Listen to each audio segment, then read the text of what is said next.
ಹೌದಾ, ಕಾರ್ಯಕ್ರಮವನ್ನು ಹಾಕ್ಕೊಂಡಿರ್ತೀರಿ. ಮದುವೆ ಇರುತ್ತೆ, ಮುಂಜಿ ಇರುತ್ತೆ, ಅಥವಾ ಏನು ಎಲ್ಲಾದರೂ ಪ್ರವಾಸಕ್ಕೆ ಹೋಗಬೇಕು. ಅವಾಗ ಏನಾಗುತ್ತೆ, ಶಾಲೆಗೆ ಹಾಜರಾಗಲಿಕ್ಕೆ ಆಗಲ್ಲ, ತರಗತಿಗೆ ಅಟೆಂಡ್ ಆಗಲಿಕ್ಕೆ ಆಗಲ್ಲ. ಹೌದಾ, ಅವಾಗ ನೀವು ಏನು ಮಾಡ್ತೀರಿ? ಶಿಕ್ಷಕರಿಂದ ಏನು ಮಾಡ್ತೀರಿ? ಪರ್ಮಿಷನ್ ಅನ್ನು ತಗೋತೀರಿ, ಅನುಮತಿ. ಅದಕ್ಕೇನು ಕರೀತಾರೆ? ಶಿಕ್ಷಕರ ಅನುಮತಿಗಾಗಿ ಏನು ಮಾಡ್ತೀರಿ? ಲೆಟರ್ ಬರೀತೀರಿ ಅಲ್ಲ, ಅದಕ್ಕೇನು ಕರೀತಾರೆ? ಯಾವ ಅರ್ಜಿ ಅಂತ ಹೇಳಿ ಕರೀತಾರೆ? ನನಗೆ 3 ದಿವಸ ರಜಾ ಬೇಕು ಟೀಚರ್, ನಾನು 3 ದಿವಸ ತರಗತಿಗೆ ಹಾಜರಾಗಲಿಕ್ಕೆ ಆಗಲ್ಲ ಅಂತ ಹೇಳಿ ಪತ್ರದ ಮೂಲಕ ಲೆಟರ್ ಬರೆದು ತಿಳಿಸ್ತೀರಿ. ಅದಕ್ಕೇನು ಹೇಳಿ ಕರೀತಾರೆ? ವೆರಿ ಗುಡ್, ರಜಾ ಅರ್ಜಿ ಅಂತ ಹೇಳಿ ಕರೀತಾರೆ. ಹೌದಾ, ಗೊತ್ತಿದೆಯಾ ಮಕ್ಕಳೇ? ರಜಾ ಅರ್ಜಿ ಬರೆಯೋದು ಹೇಗೆ? ಆ ರಜಾ ಅರ್ಜಿಯನ್ನು ಬರೆಯುವಾಗ ಅನುಸರಿಸಬೇಕಾದಂಥ ಕ್ರಮಗಳು ಯಾವುವು ಗೊತ್ತಿದೆ ನಿಮಗೆ? ಹೇಗೆ ಬರೆಯೋದು ಅಂತೇಳಿ ಅದನ್ನು ತಿಳಿಸಿಕೊಡೋದಕ್ಕಾಗಿಯೇ ನಿಮ್ಮ 12ನೇ ಪಾಠದಲ್ಲಿ ಒಂದು ಪಾಠವನ್ನು ಕೊಟ್ಟಿದ್ದಾರೆ. ಆ ಪಾಠದ ಹೆಸರು ರಜಾ ಅರ್ಜಿ. ಯಾವುದು ಪಾಠದ ಹೆಸರು? ವೆರಿ ಗುಡ್, ರಜಾ ಅರ್ಜಿ. ಹಾಗಿದ್ರೆ ಪಾಠದಲ್ಲಿ ಏನಂತ ಹೇಳಿ ತಿಳ್ಕೊಂಡ್ಬರೋಣ ಮಕ್ಕಳು. ಗದ್ಯಪಾಠ 12 ರಜಾ ಅರ್ಜಿ. ಯಾವುದು ಗದ್ಯಪಾಠ? ಗದ್ಯಪಾಠ 12 ರಜಾ ಅರ್ಜಿ. ನೋಡ್ರಿ ಮಕ್ಕಳೇ, ಪತ್ರ ಬರೆಯುವ ಕ್ರಮ ಬಹಳ ಹಿಂದಿನಿಂದಲೂ ಬಂದಿದೆ. ನಿಮಗೆ ಗೊತ್ತದ? ನೀವೇನು ಮಾಡ್ತಾ ಇದ್ರಿ? ಹಿಂದಿನ ಕಾಲದಲ್ಲಿಯೂ ನಿಮ್ಮ ಅಜ್ಜ ತಾತಂದಿರ ಕಾಲದಲ್ಲಿಯೂ ಕೂಡ ಇನ್ನೊಬ್ಬರ ಜೊತೆ ಸಂವಾದವನ್ನು ಮಾಡಬೇಕು, ನಮ್ಮ ಆರೋಗ್ಯದ ಬಗ್ಗೆ ವಿಚಾರಿಸಿಕೊಳ್ಬೇಕು, ಅಥವಾ ನಮ್ಮ ನೋವುಗಳನ್ನು ಹಂಚಿಕೊಳ್ಬೇಕು ಅಂದರೆ ಹಿಂದೆಲ್ಲ ಈ ರೀತಿಯ ಕಂಪ್ಯೂಟರ್ಗಳು ಇರಲಿಲ್ಲ, ಮೊಬೈಲ್ ಇರಲಿಲ್ಲ, ಪತ್ರದ ಮೂಲಕ ಸಂದೇಶವನ್ನು ಕಳಿಸ್ತಾ ಇದ್ರು ಅಲ್ಲ, ನಿಮಗೂ ಗೊತ್ತದ. ಆದರೆ ಈಗೇನಾಗದ, ಸ್ವಲ್ಪ ಕಡಿಮೆ ಆಗಿರ್ತದೆ. ಯಾಕೆ? ಮೊಬೈಲನ್ನು ಬಳಸ್ತೀವಿ, ಟೆಲಿಗ್ರಾಮ್ ಅಂತೇಳಿ, ಇನ್ಸ್ಟಾಗ್ರಾಮ್ ಅಂತೇಳಿ ಮಾಡ್ತೀವಿ. ಹೌದಾ, ಬೇರೆ ಬೇರೆ ರೀತಿಯ ವೈಜ್ಞಾನಿಕ ಸಂಶೋಧನೆಗಳಾಗಿದ್ದರಿಂದ ಈಗೇನಾಗಿದೆ, ಪತ್ರ ಬರೆಯುವ ಸಂಖ್ಯೆ ಸ್ವಲ್ಪ ಕಡಿಮೆ ಇದೆ. ಆದರೂ ಕೂಡ ನಾವೇನು ಮಾಡಬೇಕು? ಪತ್ರ ಬರೆಯುವ ಕ್ರಮವನ್ನು ತಿಳಿದುಕೊಳ್ಳಲೇಬೇಕು. ಹೌದಾ, ಅದನ್ನು ಅವಶ್ಯಕವಾಗಿ ತಿಳ್ಕೊಳ್ಬೇಕಾದಂತಹ ಒಂದು ಬಹುಮುಖ್ಯವಾದಂತಹ ವಿಧಾನ. ಇದು ಹೇಳಿದ್ದಾರೆ ಮಕ್ಕಳಿಗೆ. ಪತ್ರ ಬರೆಯುವ ಕ್ರಮ, ಪತ್ರ ಬರೆಯುವಂತಹ ಕ್ರಮ ಬಹಳಷ್ಟು ಹಿಂದಿನಿಂದ ಬಂದಿದೆ. ಈಗ ಬಂದಿದ್ದರದು ಪೂರ್ವಜರ ಕಾಲದಿಂದಲೂ ಕೂಡ ನಾವು ಪತ್ರದ ಮೂಲಕ ನಮ್ಮ ವಿಚಾರ ವಿನಿಮಯವನ್ನು ಮಾಡಿಕೊಳ್ತಾ ಬಂದಿದ್ದೇವೆ. ಆಗೆಲ್ಲ ಒಂದು ಊರಿನಲ್ಲಿರುವವರು ಇನ್ನೊಂದು ಊರಿನಲ್ಲಿರುವ ತಮ್ಮ ಬಂಧು ಬಳಗದವರನ್ನು ಸಂಪರ್ಕಿಸಲು ಪತ್ರವೇ ದಾರಿಯಾಗಿತ್ತು. ಹಿಂದೆಲ್ಲ ನಿಮ್ಮ ಪೂರ್ವಜರ ಕಾಲದಲ್ಲಿ ಏನಿತ್ತು? ಇನ್ನೊಬ್ಬರನ್ನ ಸಂಪರ್ಕ ಮಾಡಲಿಕ್ಕೆ, ಇನ್ನೊಬ್ಬರ ಹತ್ರ ನಮ್ಮ ವಿಚಾರ ವಿನಿಮಯವನ್ನು ಹೇಳ್ಕೊಳ್ಳಿಕ್ಕೆ ಪತ್ರ, ಅದನ್ನು ಬಿಟ್ಟರೆ ಬೇರೆ ದಾರಿ ಇರಲಿಲ್ಲ. ಹೌದಾ, ಇನ್ನೊಂದು ಊರಿನಲ್ಲಿರುವಂತಹ ನಮ್ಮ ಬಂಧು ಬಳಗದವರನ್ನೇ ಸಂಪರ್ಕವನ್ನು ಮಾಡಬೇಕು, ಅವ್ರ ಹತ್ರ ಮಾತಾಡಬೇಕು, ಅವ್ರ ಹತ್ರ ವಿಚಾರ ವಿನಿಮಯ ಮಾಡ್ಕೋಬೇಕಂದ್ರೆ ಪತ್ರ. ಅದನ್ನು ಬಿಟ್ಟರೆ ಯಾವುದೇ ರೀತಿಯ ಮೊಬೈಲ್ ಇರಲಿಲ್ಲ, ಟೆಲಿಗ್ರಾಮ್ ಇರಲಿಲ್ಲ, ಯಾವುದೂ ಇರಲಿಲ್ಲ. ಆದರೆ ಏನಾಯಿತು? ಕಾಲಕ್ರಮೇಣ ವೈಜ್ಞಾನಿಕವಾಗಿ ಸಂಶೋಧನೆ ಆಗ್ತಾ ಇದ್ದ ಹಾಗೆ ಕಂಪ್ಯೂಟರ್, ಮೊಬೈಲ್ ಇತ್ಯಾದಿಗಳು ಬಂದು ಕೈ ಬರಹದ ಪತ್ರ ಕಡಿಮೆಯಾಗುತ್ತದೆ. ಈಗಿನ 21ನೇ ಶತಮಾನದಲ್ಲಿ ಏನಾಗ್ಬಿಟ್ಟರೆ ಕಂಪ್ಯೂಟರ್ಗಳ ಹಾವಳಿ. ಹೌದಾ, ಮೊಬೈಲ್ ಎಲ್ಲದಕ್ಕೂ ಏನು ಮಾಡ್ತೀವಿ? ವಾಟ್ಸಪ್ ಮೂಲಕ ಟಿಂಗ್ ಅಂತ ಹೇಳಿ ಬಿಟ್ಟುಬಿಡ್ತೀರಿ, ನಕ್ಕೇನಂತಕ್ಕೂ. ಹೌದಾ, ಈ ರೀತಿಯಲ್ಲಿ ನಾವು 1 ಸೆಕೆಂಡ್ ಒಳಗೆ ನಮ್ಮ ಸಂದೇಶವನ್ನು ನಾವು ಇನ್ನೊಬ್ಬರಿಗೆ ರವಾನಿಸ್ತೇವೆ. ಆದರೆ ಈ ಶತಮಾನದಲ್ಲಿ ಏನಾಗ್ಬಿಟ್ಟರೆ ಆ ಪತ್ರ ಬರೆಯುವ ಕ್ರಮ ಕಡಿಮೆ ಆಗ್ತಾ ಬಂದಿದೆ. ಯಾಕಂದರೆ ಈ ಮೊಬೈಲ್ಗಳ ಹಾವಳಿ, ಮೊಬೈಲ್ ಹೆಚ್ಚಾಗಿ ಉಪಯೋಗಿಸ್ತಾ ಇರೋದ್ರಿಂದ, ಕಂಪ್ಯೂಟರ್ಗಳ ಉಪಯೋಗದಿಂದ ಏನಾಗಿದೆ? ಪತ್ರ ಬರೆಯುವ ವಿಧಾನವನ್ನು, ಪತ್ರ ಬರೆಯುವ ರೀತಿಯನ್ನು, ಪತ್ರ ಬರೆಯುವವರ ಸಂಖ್ಯೆ ಏನಾಗಿದೆ? ಕಡಿಮೆಯಾಗಿದೆ. ಮನಸ್ಸಿನ ಆಲೋಚನೆಗಳನ್ನು ಪತ್ರದಲ್ಲಿ ಮೂಡಿಸುವಾಗ ನಿಜಕ್ಕೂ ಸಂತೋಷವಾಗುತ್ತದೆ. ನಾವು ಪತ್ರವನ್ನು ಬರೆಯುವಾಗ ನೋಡ್ರಿ, ನಮ್ಮ ಮನಸ್ಸಿನಲ್ಲಿ ಯಾವ ಆಲೋಚನೆಗಳು ಬರ್ತವೆ, ಏನನ್ನು ಬರೀಬೇಕು? ಪರಸ್ಥಳದಲ್ಲಿರುವ ನನ್ನ ಗೆಳೆಯರಿಗೆ ನಾನು ಏನನ್ನು ಬರೀಬೇಕು? ನನ್ನ ಗೆಳತಿಗೆ ಯಾವ ರೀತಿಯಲ್ಲಿ ಬರೀಬೇಕು? ಅದರ ಹೆಡ್ಡಿಂಗ್ ಹೇಗಿರಬೇಕು? ಸಂಬೋಧನೆ ಹೇಗೆ ಮಾಡಬೇಕು? ಮಧ್ಯೆ ವಿಷಯ ಹೇಗಿರಬೇಕು? ಮುಗಿಸುವಾಗ ಯಾವ ಸೂಚನೆಗಳನ್ನು ಅನುಸರಿಸಬೇಕು? ಈ ರೀತಿಯಲ್ಲಿ ನಾವು ಏನು ಮಾಡ್ತೇವೆ? ಕ್ರಮಗಳನ್ನು ಅನುಸರಿಸಿ ಬರೀತಾ ಇರ್ತೇವೆ. ಜೊತೆಗೆ ನಮ್ಮ ಮನಸ್ಸಿನಲ್ಲಿ ಯಾವ ಯಾವ ಆಲೋಚನೆಗಳು ಬರ್ತವೆ, ಏನು ಬರೀಬೇಕು? ಬಂಧು ಬಳಗದವರಿಗೆ ಯಾವ ರೀತಿಯಲ್ಲಿ ನಾವು ವಿಚಾರ ವಿನಿಮಯ ಮಾಡಿಕೊಳ್ಬೇಕು, ಗೆಳೆಯರಿಗೆ ಯಾವ ರೀತಿಯಲ್ಲಿ, ಗೆಳತಿಯರಿಗೆ ಯಾವ ರೀತಿಯಲ್ಲಿ ವಿಚಾರ ವಿನಿಮಯ ಮಾಡಿಕೊಳ್ಬೇಕು, ತಂದೆ ತಾಯಿಯವರಿಗೆ ಪತ್ರ ಬರೆಯುವಲ್ಲಿ ಹೇಗೆ ನಾವು ಬರೀಬೇಕು, ಯಾವ ರೀತಿಯ ಕ್ರಮಗಳನ್ನು ಅನುಸರಿಸಬೇಕು. ಅದು ವ್ಯವಹಾರಿಕ ಪತ್ರವಾಗಿದ್ದರೆ ಅದು ಬೇರೆ ರೀತಿಯಲ್ಲಿ ಇರುತ್ತೆ, ಆಮೇಲೆ ವೈಯಕ್ತಿಕ ಪತ್ರ ಆಗಿದ್ದರೆ ಬೇರೆ ರೀತಿಯಲ್ಲಿ, ಈ ರೀತಿಯಲ್ಲಿ ಬೇರೆ ಬೇರೆ ಏನಿರ್ತದೆ ಕ್ರಮಗಳನ್ನು ಅನುಸರಿಸಬೇಕಾಗುತ್ತೆ. ಇಲ್ಲಿ ನೋಡ್ರಿ, ನಮ್ಮ ಮನಸ್ಸಿನ ಆಲೋಚನೆಗಳನ್ನು ಪತ್ರದಲ್ಲಿ ಮೂಡಿಸುವಾಗ ನಮ್ಮ ಮನಸ್ಸಿನಲ್ಲಿ ಬರುವಂತಹ ವಿಚಾರಗಳನ್ನು, ಆಲೋಚನೆಗಳನ್ನು ಆ ಪತ್ರದಲ್ಲಿ ನಾವು ಏನು ಮಾಡ್ತಾ ಇರ್ತೇವೆ?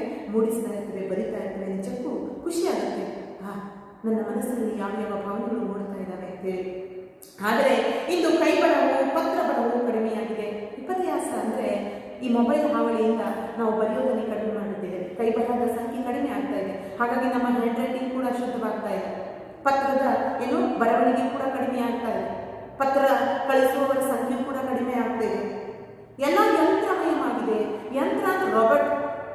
ವೈಜ್ಞಾನಿಕವಾಗಿ ನಾವು ಅಭಿವೃದ್ಧಿ ಹೊಂದಿದಂತೆ ಎಲ್ಲ ಏನ್ ಮಾಡ್ತಾ ಇದ್ದೇವೆ, ಮಷಿನರಿ ಐಟಮ್ಗಳಿಗೆ ದಾಸರಾಗ್ತಾ ಇದ್ದೇವೆ.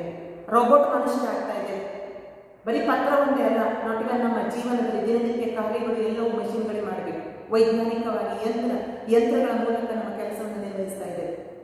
ಆದರೆ ಇದು ಆರೋಗ್ಯಕ್ಕೂ ಒಳ್ಳೆಯದಲ್ಲ, ನಮ್ಮ ಮನಸ್ಸಿಗೂ ಕೂಡ ಆನಂದವನ್ನು ನೀಡಲ್ಲ. ಆದರೆ ನಾವು ಏನು ಮಾಡಿದ್ದೇವೆ, ಈ ಶತಮಾನಕ್ಕೆ, ಈ ಜನರೇಷನ್ಗೆ ಹೊಂದ್ಕೊಂಡ್ಬಿಟ್ಟಿದ್ದೇವೆ. ದಯವಿಟ್ಟು ಪತ್ರಗಳನ್ನು ಬರೆಯುವುದರ ಮೂಲಕ ಮಕ್ಕಳಾದಂಥ ನಾವು ನಮ್ಮ ಬರಹ ಶಕ್ತಿಯನ್ನು ಹೆಚ್ಚಿಸಿಕೊಳ್ಳಬಹುದು.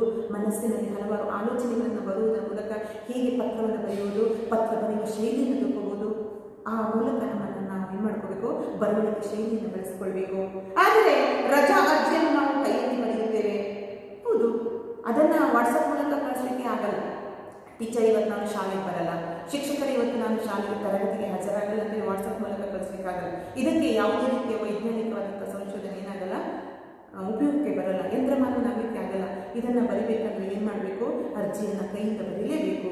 ಲೀವ್ ಲೆಟರ್ ಅಂತ ಹೇಳಿ ಕರೀತಾರೆ ಇಂಗ್ಲೀಷಲ್ಲಿ, ರಜಾ ಅರ್ಜಿ. ಕನ್ನಡದಲ್ಲಿ ರಜಾ ಅರ್ಜಿಯನ್ನು ಏನು ಮಾಡಬೇಕಾಗುತ್ತೆ, ನಾವು ಕೈಯಲ್ಲಿ ಬರೆದು ಪಾಲಕರ ಸಹಿ ಹಾಕಿ ಕೊಡಬೇಕಾಗುತ್ತೆ.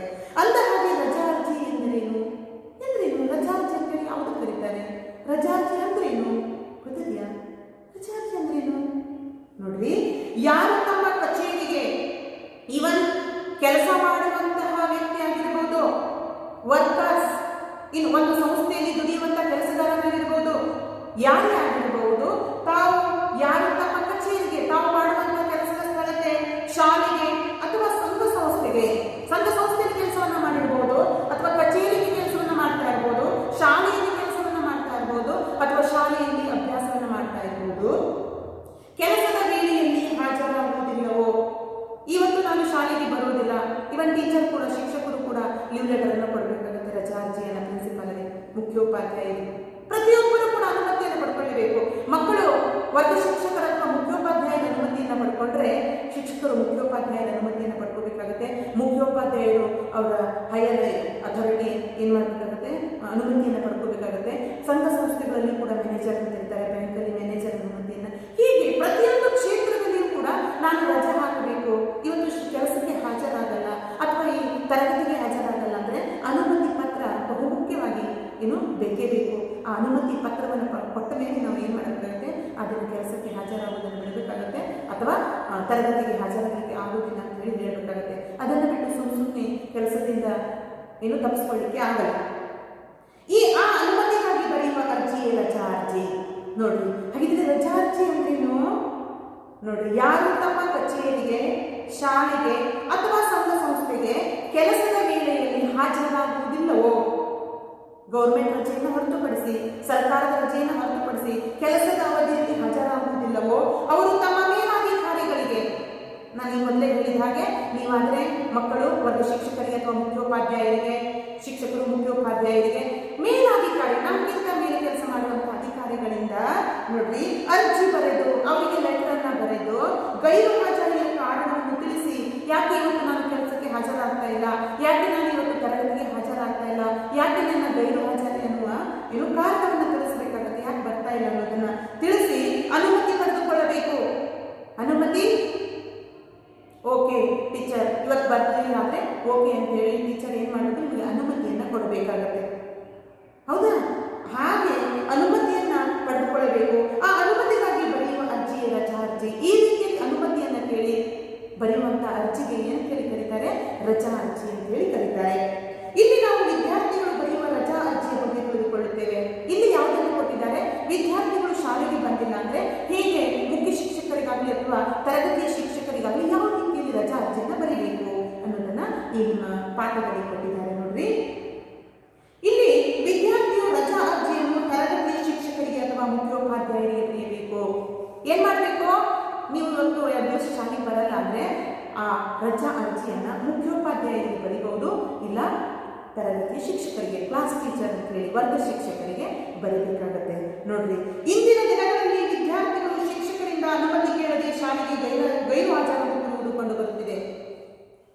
ಮಾಡ್ತೀರಿ ಕೆಲಸವನ್ನೆಲ್ಲ.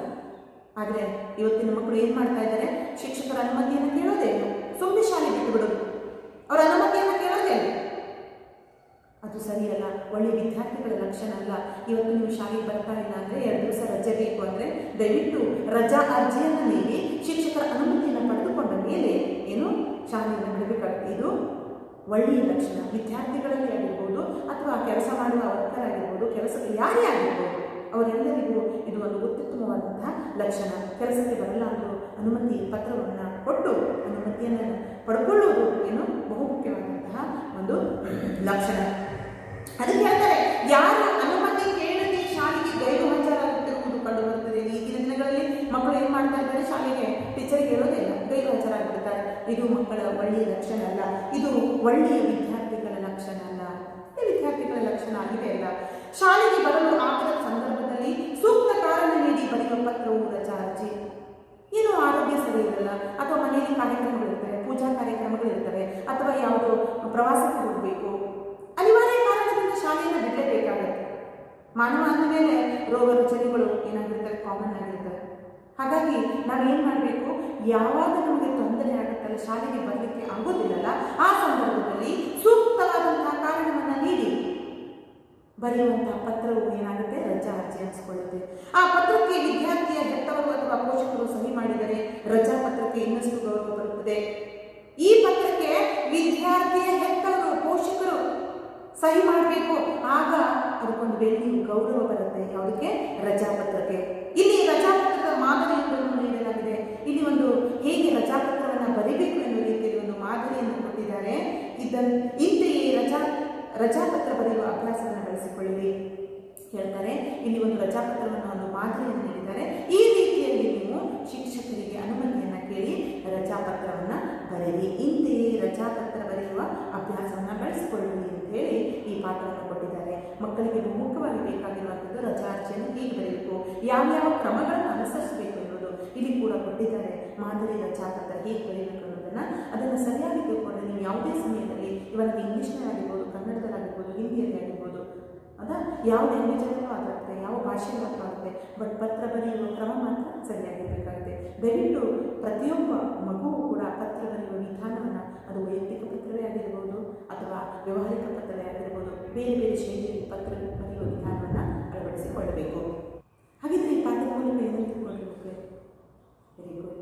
ನಾವು ಪತ್ರ ಬರುವ ಶೈಲಿಯನ್ನು ಏನು ಮಾಡಬೇಕು, ನಮಗೆ ಅಳವಡಿಸಿಕೊಳ್ಳಬೇಕು. ಅದು ಯಾವುದೇ ಕಾರಣಕ್ಕಾಗಿ ಆಗಿರ್ಬೋದು. ನಿಮ್ಮ ಮನೆಯಲ್ಲಿ ನೀರಿಲ್ಲ, ವಾಟರ್ ಸಪ್ಲೈ ಇಲ್ಲ, ಆವಾಗ ನೀವು ಏನು ಮಾಡಬೇಕಾಗುತ್ತೆ, ಕಾರ್ಪೊರೇಷನ್ಗೆ ಪತ್ರವನ್ನು ಬರೀಬೇಕಾಗುತ್ತೆ. ಅಥವಾ ಬ್ಯಾಂಕಲ್ಲಿ ಏನೋ ಒಂದು ಪಾಸ್ ಮಾಡಬೇಕಾಗುತ್ತೆ, ಅಥವಾ ಸಾಲವನ್ನು ಕೊಟ್ಟು ಅವರು ಕೂಡ ಏನು ಮಾಡುತ್ತೆ, ಬ್ಯಾಂಕ್ ಮ್ಯಾನೇಜರಿಗೆ ಪತ್ರವನ್ನು ಬರೀಬೇಕಾಗುತ್ತೆ. ಹೀಗಾಗಿ ಪ್ರತಿಯೊಂದು ಕ್ಷೇತ್ರದಲ್ಲಿ ನಮಗೆ ಪತ್ರದ ವ್ಯವಹಾರಿಕ ಜ್ಞಾನದ ಅವಶ್ಯಕತೆ ಇದೆ. ಹೇಗೆ ಪತ್ರವನ್ನು ಬರೀಬೇಕು, ಯಾವ ರೀತಿಯಲ್ಲಿ ಸಂಬೋಧನೆಯನ್ನು ಮಾಡಬೇಕು, ಯಾಕೆ ಪತ್ರ ಬರೆಯುವ ಶೈಲಿಯನ್ನು ಅಳವಡಿಸಿಕೊಳ್ಳಬೇಕು ಅನ್ನೋದನ್ನು ತಿಳ್ಕೊಳ್ಳಬೇಕು. ಯಾಕಂದರೆ ನಮ್ಮ ದಿನನಿತ್ಯದ ಜೀವನದಲ್ಲಿ ನಾವು ಹಲವರ ಜೊತೆ ವ್ಯವಹಾರವನ್ನು ಮಾಡ್ತಾ ಇರ್ತೇವೆ. ಬ್ಯಾಂಕಿನಲ್ಲಿ ಆಗಿರ್ಬೋದು, ಅಥವಾ ಕಾರ್ಪೊರೇಟ್ ಕ್ಷೇತ್ರದಲ್ಲಿ ಆಗಿರ್ಬೋದು, ಕಾರ್ಪೊರೇಷನ್ ಆಗಿರ್ಬೋದು, ಅಥವಾ ಸ್ಟ್ರೀಟ್ ಲೈಟ್, ದಾರಿ ದೀಪ ಸರಿ ಇಲ್ಲ ಅಂದರೆ, ಹೀಗೆ ಬೇರೆ ಬೇರೆ ಕಾರಣಗಳಿಗಾಗಿ ನಾವು ಏನು ಮಾಡಬೇಕಾಗುತ್ತೆ. ಅಥವಾ ನಿಮ್ಮ TCಯನ್ನು ಬಿಡ್ಕೊಂಡು ಅಥವಾ ನಿಮ್ಮ ಮಾರ್ಕ್ಸ್ ಕಾರ್ಡನ್ನು ಕೇಳಿ ಶಿಕ್ಷಕರಿಗೆ, ಮುಖ್ಯ ಶಿಕ್ಷಕರಿಗೆ ಪತ್ರವನ್ನು ಬರೆಯಬೇಕಾದ ಅರ್ಜಿಯನ್ನು ಬರೆಯಬೇಕಾಗುತ್ತೆ. ಹಲವಾರು ಕ್ಷೇತ್ರಗಳಲ್ಲಿ ಈ ರೀತಿಯ ಅರ್ಜಿಗಳ ಅವಶ್ಯಕತೆ ಇರುತ್ತೆ. ಹಾಗಾಗಿ ಮಕ್ಕಳಾದ ನಾವು ದಯವಿಟ್ಟು ಪತ್ರ ಬರೆಯುವ ಶೈಲಿಯನ್ನು ಕಲಿತುಕೊಳ್ಳಬೇಕು. ಜೊತೆಗೆ ಅದು ಯಾವ ಪತ್ರವೇ ಆಗಿರ್ಬೋದು, ವ್ಯವಹಾರಿಕವಾಗಿರ್ಬೋದು, ವೈಜ್ಞಾನಿಕವಾಗಿರ್ಬೋದು, ಆ ಭಾಷಾ ಶೈಲಿಯನ್ನು ತಮಗೆ ಅಳವಡಿಸಿಕೊಂಡಾಗ ಆ ಭಾಷೆಗೆ ಜೊತೆಗೆ ಆ ಪತ್ರಕ್ಕೆ ಒಂದು ಗೌರವ ಬರುತ್ತೆ. ಹಾಗಾಗಿ ಈ ವಿದ್ಯಾರ್ಥಿಯ ದಿಸೆಯಲ್ಲಿ ಪತ್ರಗಳನ್ನು ಬರೆಯುವ ಶೈಲಿಯನ್ನು ಕಲಿತು ಏನಾದರೆ ಅತ್ಯುತ್ತಮ ಭಾಷಾ ಶೈಲಿಯನ್ನು